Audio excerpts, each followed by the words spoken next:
Now, example 2.10.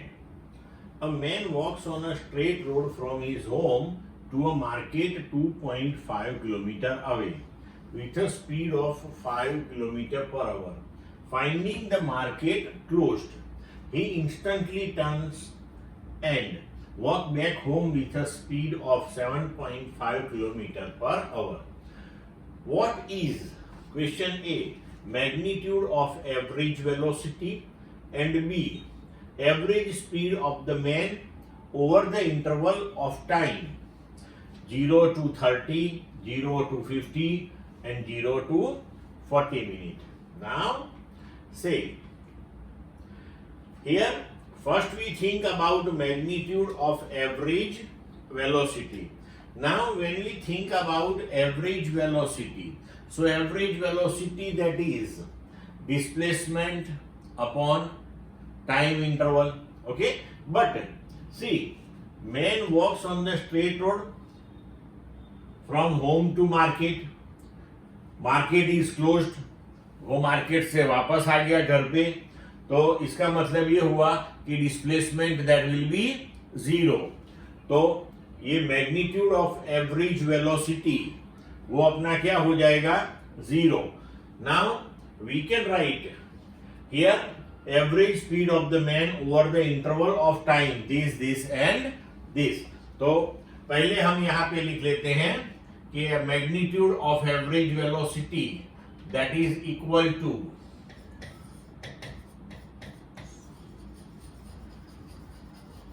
displacement upon time, so that is 0 meter per second, okay, or we can write 0 kilometer per hour, okay. Now see here for second part, case 0 to 30 minutes.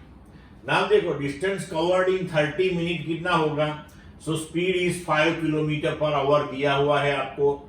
Now 30 minute that is half an hour, so 30 by 60 hour, so that is 2.5 kilometre. अभी 2.5 kilometre that is the distance covered in first 30 minute. तो market का distance भी 2.5 kilometre ही है. इसका मतलब है कि first 30 minute में वो घर से मार्केट तक पहुंच गया, ओके. तो डिस्प्लेसमेंट कितना हुआ, 2.5 किलोमीटर घर से मार्केट तक का हुआ. Now average velocity, so that is displacement upon time. तो डिस्प्लेसमेंट कितना हुआ, 2.5 kilometre time 30 by 60 hour, so that is 5 kilometer per hour. Average speed, तो distance upon time, तो distance भी क्या हुआ, same one, 2.5 kilometer upon 30 by 60, 5 kilometer per hour. Then after second case 0 to 50 minute, तो हमने आगे देखा कि 0 to 30 मिनट में वो घर से मार्केट पहुंचा, मार्केट बंद था, तो अब वापस आएगा. मतलब कि 0 to 30 मिनट तो हमें मालूम है. अब 30 to 50 वाला जो 20 मिनट वाला जो पार्ट है उसमें क्या हुआ, so displacement covered in first 30 minute going to market वो हमने कैलकुलेट कर लिया, that is 2.5 kilometre. Now displacement cover in the next 20 minute going to back. अब जब मार्केट से वो घर बैक आया तब उसकी स्पीड हमें अलग दी हुई है, 7.5 kilometre per our, multiply by 20 by 60, तो अगेन डिस्टेंस कवर्ड हो गया 2.5. मतलब कि 30 मिनट में वो घर से मार्केट गया और 20 मिनट में वो मार्केट से घर वापस आ गया.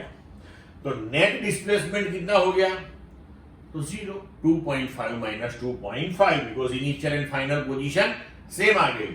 तो अब टोटल डिस्टेंस देखे तो 2.5 गया, 2.5 वापस आया, तो टोटल डिस्टेंस कवर्ड हो गया 5 किलोमीटर.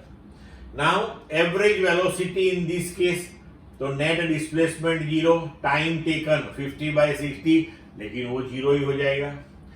एवरेज स्पीड, तो total distance upon total time, तो 5 kilometre total distance total time 50/60 hour, that is 6 kilometer per hour. Okay, then 0 to 40 minute again हमें मालूम है 0 to 30 में वो गया, मतलब कि 2.5 किलोमीटर उसने कवर किया. अब 30 to 40 वाला पार्ट, तो 30 मिनट के बाद जब मार्केट पहुंचा, मार्केट बंद था, वो वापस घर को लौटा. तो नेक्स्ट 10 मिनट में उसने क्या किया वो हमें अब देखना है. तो displacement covered in first 30 minute going to market, वो कैलकुलेट किया हुआ है 2.5. Now displacement covered in next 10 minute in coming back to home, तो जब वो वापस आता है तो स्पीड 7.5 थी. अब हमें 10 मिनट में उसने कितना डिस्टेंस कवर किया वो कैलकुलेट करना है. तो 10/60 hour, that is 1.25 kilometre, that is 1.25 kilometer.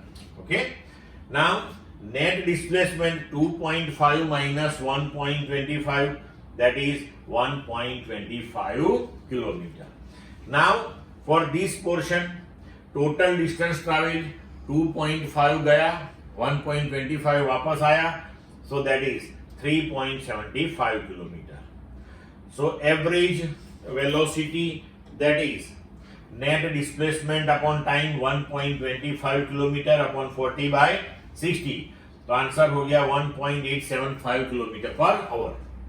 Average speed, so total distance upon time 3.75, that is total distance covered upon time 40/60 hour, so that is 5.625 kilometre per our. Clear बच्चों?